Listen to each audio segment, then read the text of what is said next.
So, of all people to get swept up in political rhetoric, you would think the Pope of the Roman Catholic Church would be one of the last, considering the sort of backwards ideologies that the Catholic Church still backs. So, today in the National Catholic Reporter, there is an article in which Pope Francis firmly backs equal pay for women, citing Christian radical equality. Now, the interesting thing about this is the Vatican has been long the like a safe haven, a bastion of patriarchy. And the way that the Catholic Church continues to prevent women from becoming priests for no apparent good reason aside from the fact that Jesus didn't have any women as his apostles, it sort of touches me as a bit hypocritical for him to come out and say something as progressive as backing equal pay for women, and even then, it's so misleading. Okay, right? We know what they really mean. If he is talking about countries such as the Middle East or Africa, any undeveloped country where this might actually be a problem, then he is to be applauded for making a stance on that, despite the fact that it may appear to be a touch hypocritical of him if he was to lend himself to any sort of introspection. But at the same time, it almost appears to me as if it was done more out of peer pressure. Basically, he is a leader, a leading figure on the global stage, and as we've seen, many of his policies have been a little bit less radical than that of his predecessor. So he seems to be taking the Catholic Church in a more moderate direction, but at the same time, it's a bit disappointing that he would just sort of jump on this bandwagon of rhetoric so without much thought as to where he's going with this. So I'm just going to read part of the article, or the whole thing, depending. Pope Francis on Wednesday backed the effort for equal pay for men and women who performed the same work, saying that continuing disparities in pay for women are a pure scandal. Now, in the United States, we have laws in place which prohibit companies from paying people based on their gender or on their race. So that shouldn't be a problem, right, Pope Francis? So when somebody shows him figures, I imagine, like Barack Obama or any of the other world leaders who immediately jump on this bandwagon, they show him the misleading figures, and I can completely believe that he fell for it, given his own personal convictions in his religion.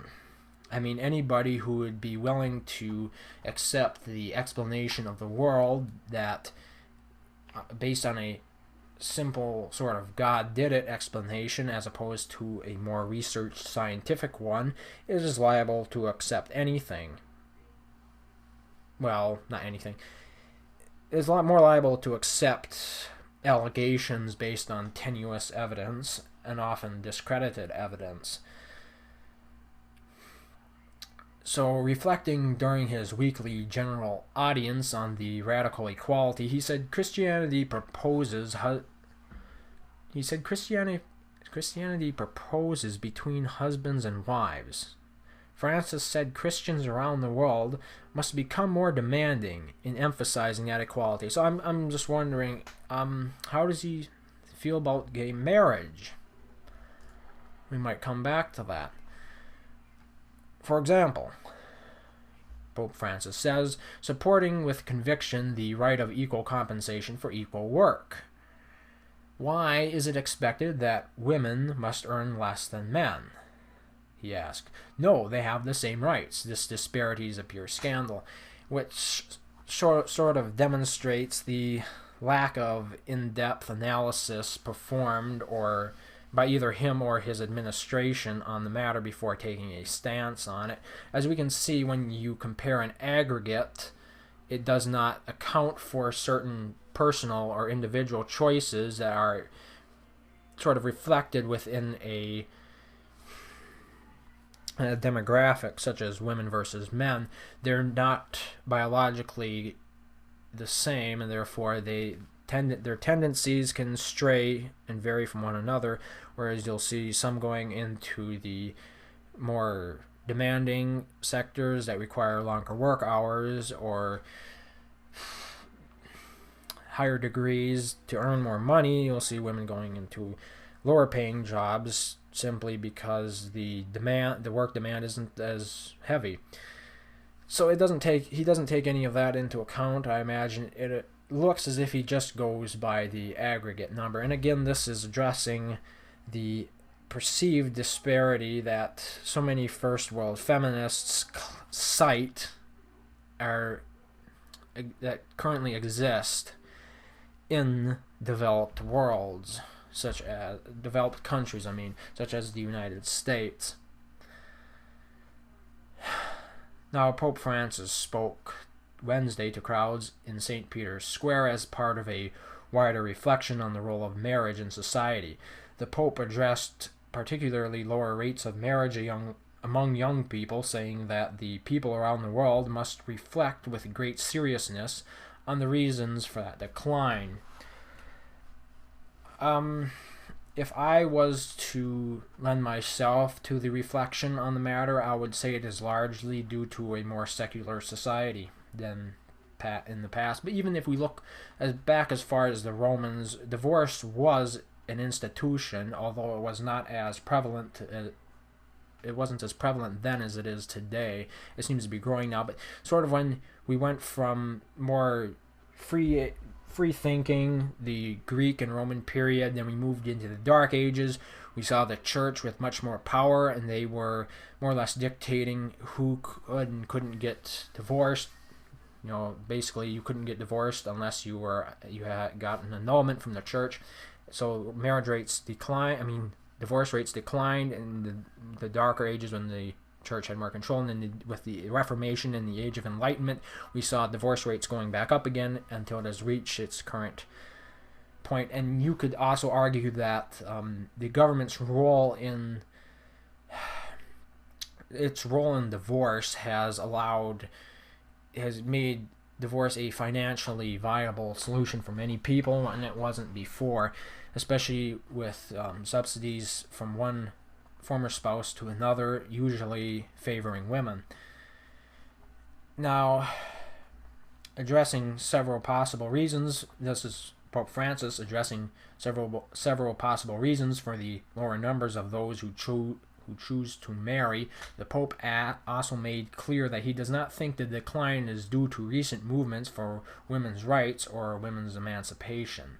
I would not say the movement for women's rights or emancipation was all that recent.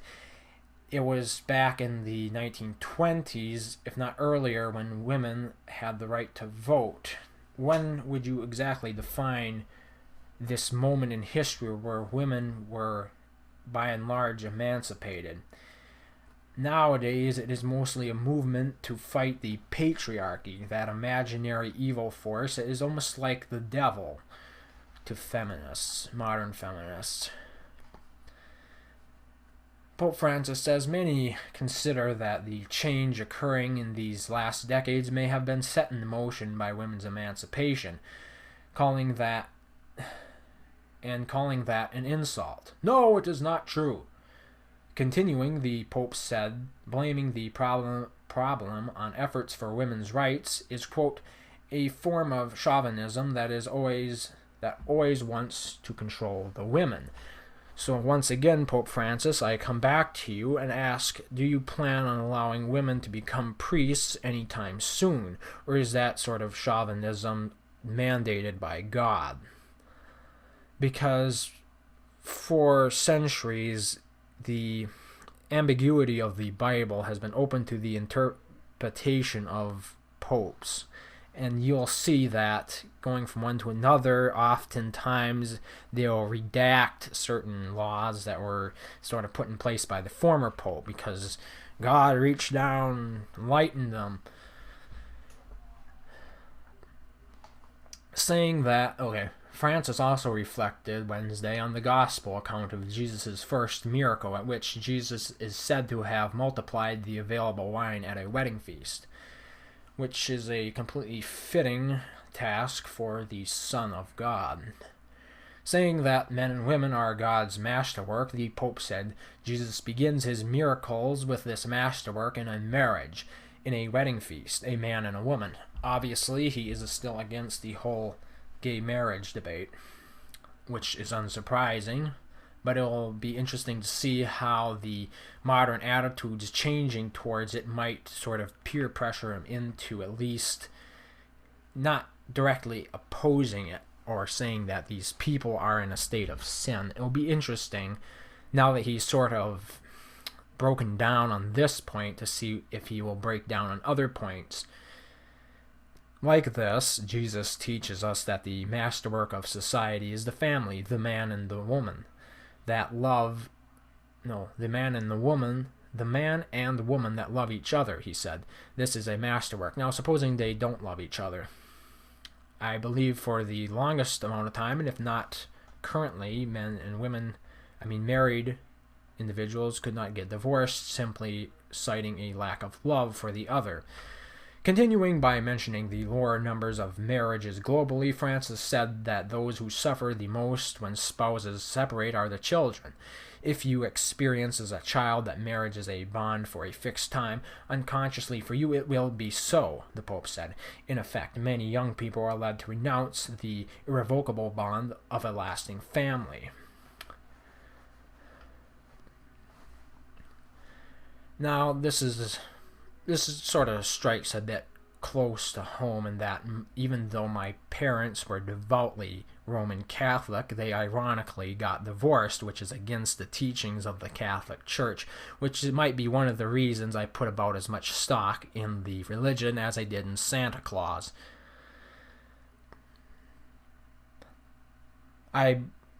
Pope Francis again, I believe that we must reflect with great seriousness on why many young people do not feel like getting married, the Pope continued. There is this culture of the provisional. All is provisional. It looks like there is nothing definitive.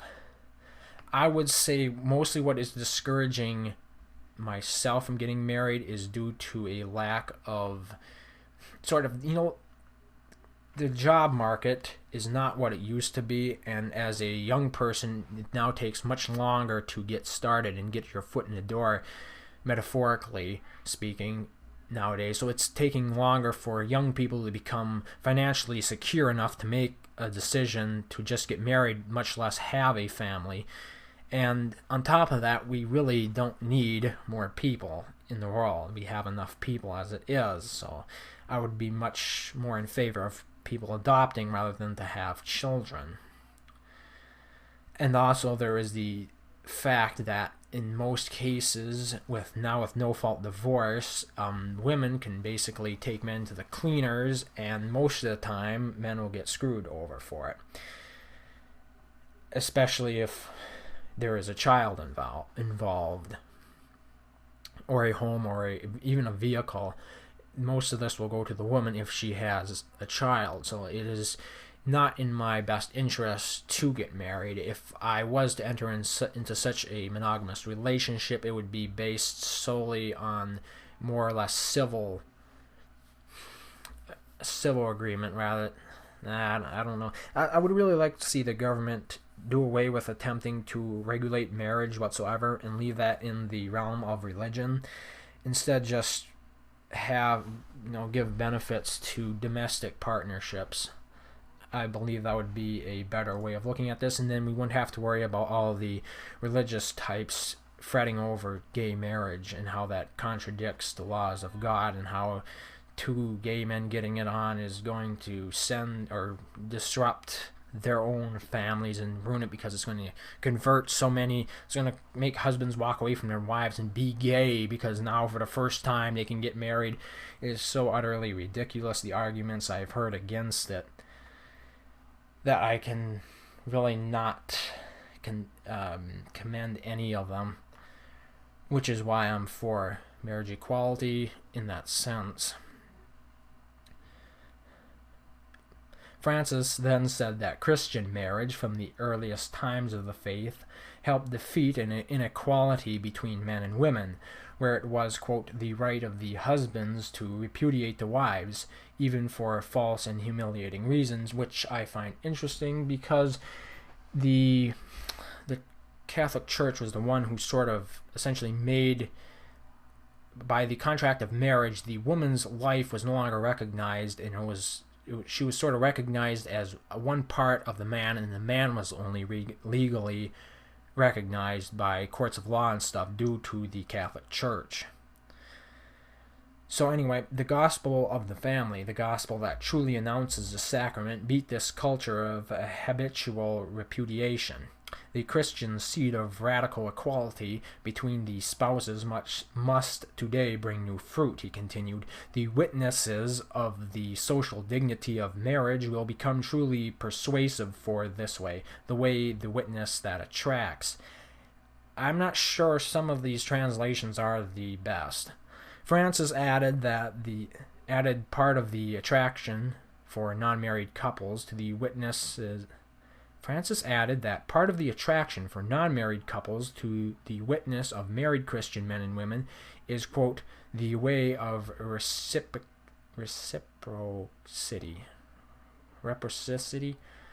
The reciprocating. God, I'm bad at this sometimes. Between them. Of complementary between them. And then you have to butcher the sentence even more with a bad translation. Christians do not marry only for themselves. They marry in the Lord. They marry in the Lord in favor of the whole community, of the whole society.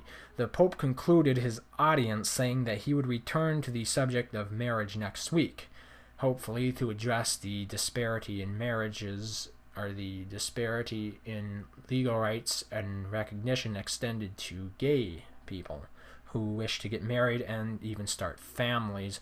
I think many of them do wish to start families, but a lot of them also just want to have the same benefits, legal benefits, conferred on them that are conferred on heterosexual couples, which I completely support, and I see no reason to deny them this, just based on their orientation. So the writer is a NCR Vatican respondent, and it lists his email address and his Twitter. Okay. So I think that pretty much covers all I have to say for this concerning this article. Of all people, the Pope coming out against this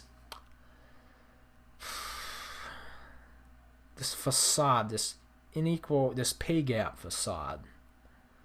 He's just jumped on the bandwagon with the rest of the global leaders such as Barack Obama. And I don't know, sometimes it is simply unbelievable to me that people in charge can get away with this level of ignorance and not be held accountable for it. So thank you for listening, and until next time, farewell.